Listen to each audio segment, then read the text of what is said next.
Čau! Tātad, šodien es esmu izlēmusi doties iekarot Jelgavas humpalas. Es domāju, ka mums vajadzētu šai rubrikai izdomāt vispār nosaukumu, kurā es tā kā braucu uz humpalām, skatos, kas tur ir, kas tur nav, ko es tur nopērku. Tā kā, ja jums ir kaut kādas idejas, jūs droši padalieties komentāros, bet pagaidām es domāju, mēs to varētu nosaukt par humpalu pērļu ķērienu. Nē, humpalu pērļu medībām. Jā, par cik es šobrīd esmu Jelgavas pusē, tad mēs brauksim uz Jelgavu. Tur arī šobrīd Humanā ir atlaides, kas gan varbūt nozīmē to, ka tur nebūs daudz pērles, ko varētu ieķert, bet nekad neko nevar zināt, jo dažreiz ir humpalu dienas, kad tev gribās visu un ka viss patīk, un ir dienas, kad nekas nepatīk un neko nevar atrast. Tā kā šodien cerēsim, ka ir mana veiksmīgā humpalu diena. Pēc Humanas mēs varētu aizdoties arī uz kādām RDA humpalām un pastīties, kas tur ir labs, jo mans šodienas mērķis ir nopirkt kaut ko sarkanu, par cik tā ir šī rudens trendīgā krāsa, un varbūt kaut ko tādu siltu, mīkstu, ko tagad vēsajā rudenī, kas jau ir atnācis, varētu vilkt. Ja šis brauciens uz humpalām būs veiksmīgs, tad es arī jums noteikti atrādīšu, ko es tur labu ieķēru.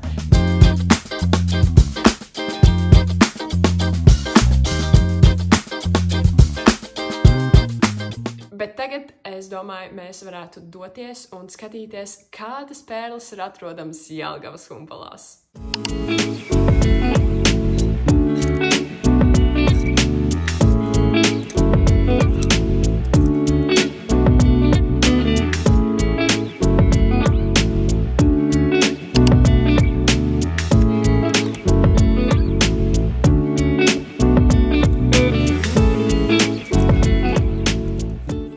Tātad mēs esam bijuši divās humpalās. Diemžēl esmu nopirkusi pagaidām tikai 2 lietas, jo Humanā, kā jau es paredzēju, nekas īsti vairs nebija palicis, jo šodien bija tikai viss pa 1 eiro. Un, jā, kas ir bēdīgi, bet, es lieku cerības vēl uz 3. humpalām. Tā kā turam īkšķis, ka tur vēl kaut ko feinu atradīšu.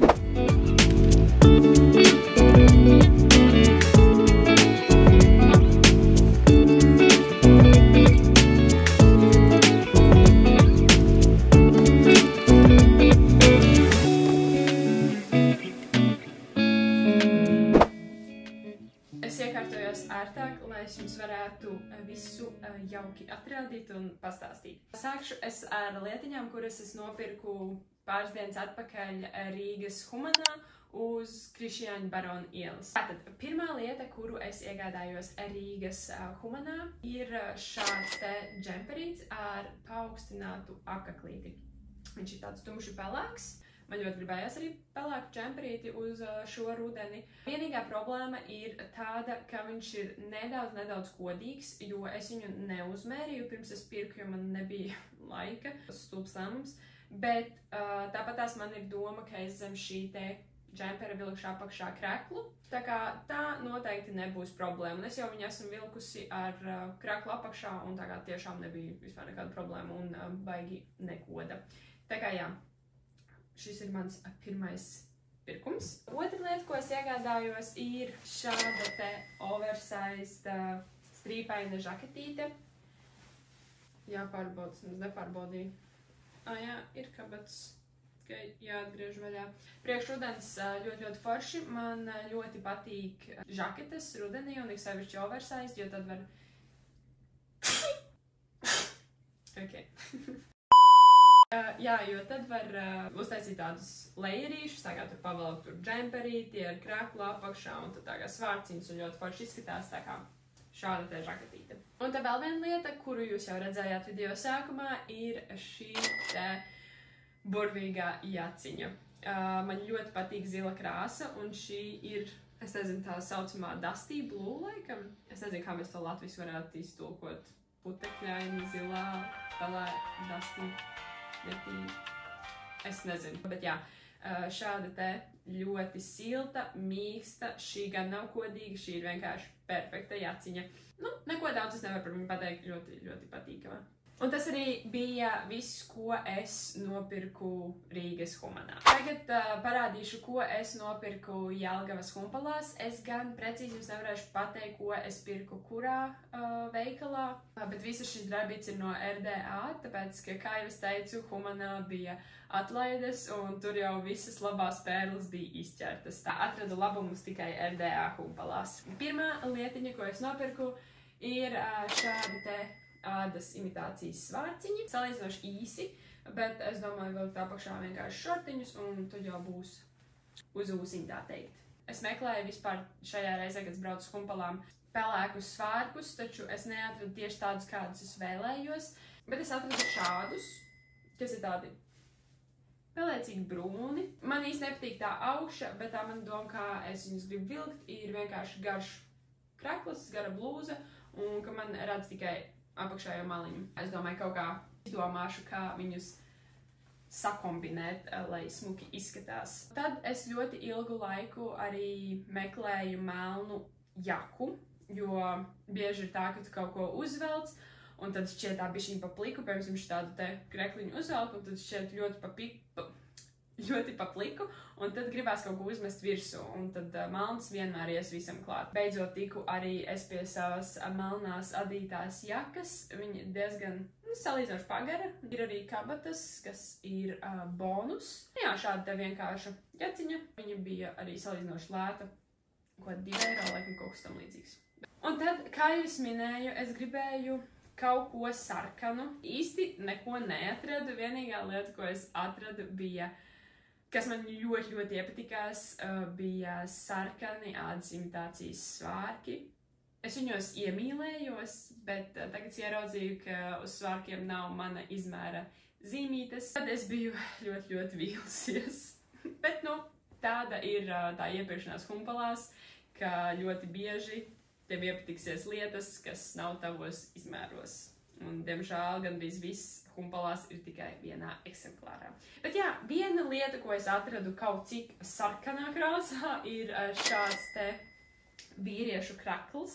Viņš līdz ar to ir tāds oversized, kas ir arī fantastiski. Viņu, piemēram, varētu pavilkt apakšā zem tā palākā džemperīša, kurš jums rādīju. Es jau tā esmu darījusi un ļoti labi izskatījās. Man ir tieši tādā pašā krāsā arī sarkani svārki mājās, tā kā izdomāšu kaut kā smuki šo te sastēlot. Pēdējā lieta, ko es iegādājos, ir šāda te sarkana kleita uz auguma apspīlēta. Šāda te viņa no priekšas, un ta muguriņa ir tāda nedaudz plikāka. Tas, kas man šajā kleitā ļoti nepatīk, ir šīs te lences. Ļoti nepatīk, bet tā mana doma ir, ko es varētu izdarīt, noņemt šīs te lences nost un vienkārši piešūt 2 sarkanas tā kā lentes, un tad es viņas tā kā uz kakla varētu sasiet bantītē, un tad būtu tā kā pilnīgi plika muguriņa un ļoti smuki izskatītos, jo viņa ir pietiekami stingra, lai nevajadzētu tā kā te kaut ko vēl šūt klāt. Nāksies viņu pārveidot nedaudz, un tad jau būs ļoti skaisti. Sāniņos ir šādi te savilkts. Ļoti smuki izskatās. Tieši vajadzēs uz pasaukums sarkanu kleitu, es viņu uzvilku un izskatījās ļoti skaisti. Es nevarēju nepaņemt. Bet šis nav viss. Ir vēl viena lieta, ko es iegādājos, taču es viņu, diemžēl, šobrīd nevaru parādīt, jo viņa nav pie manis Rīgā. Stāsts ar šo lietu ir tāds. Es ieraudzīju šo te jaku un es iemīlējos. Fantastiska vienkārši ziemas jaka. Bet tad es ieraudzīju, ka viņi maksā 5 eiro, un man bija tāds, nu jā, kaut kas nav. Izrādās, viņa bija netīra. Un manī vienmēr ir tāda cerība un doma, ka es taču izmazgāšu, tā kā atradīšu līdzekli, ar kuru izmazgāt, vai ne? Bet, diemžēl, šoreiz tās tā nenotika, un man neizdevās viņu līdz šim vēl kārtīgi izmazgāt, un pleķi vēl joprojām ir uz šīs te jakas, kas nozīmē, ka, diemžēl, šī jaka būs jāatstāja laukiem, lauku dzīvei, lauku izklaidēm. Es biju ļoti bēdīgi, kad es ieraudzīju, ka no veļas mašīnas viņi iznāca ar tieši tiem pašiem pleķiem, ar kādiem es viņu tur ieliku. Bet, nu, tāds ir šis te risks, ja tu izdomā Humpalās nopirkt pleķainu baltu jaku. Tas bija tas, ar ko es rēķinājos. Nekas būs man lauku dzīvei ziemas jaka jauna. Kā jūs redzat, šis te brauciens uz Humpalām ir bijis tīri ok. Neteikšu, ka ir labākie pirkumi, kādi man ir bijuši, bet esmu dabūjis lietiņas, kuras es vēlējos, un kaut ko rudenim, kaut ko siltu un kaut ko cozy, kā es minēju. Ceru, ka tev patika šīs te Humpalu pērļu medības. Ja tev patika, priecāšos, ja nospiedīsi like un subscribe manam kanālam, lai es varētu saprast, vai man turpināt šādu te rubriku. Un tad šis arī būs šim video viss, lai tad tev super duper izdevusies šī diena un tiekamies nākamajā video. Atā!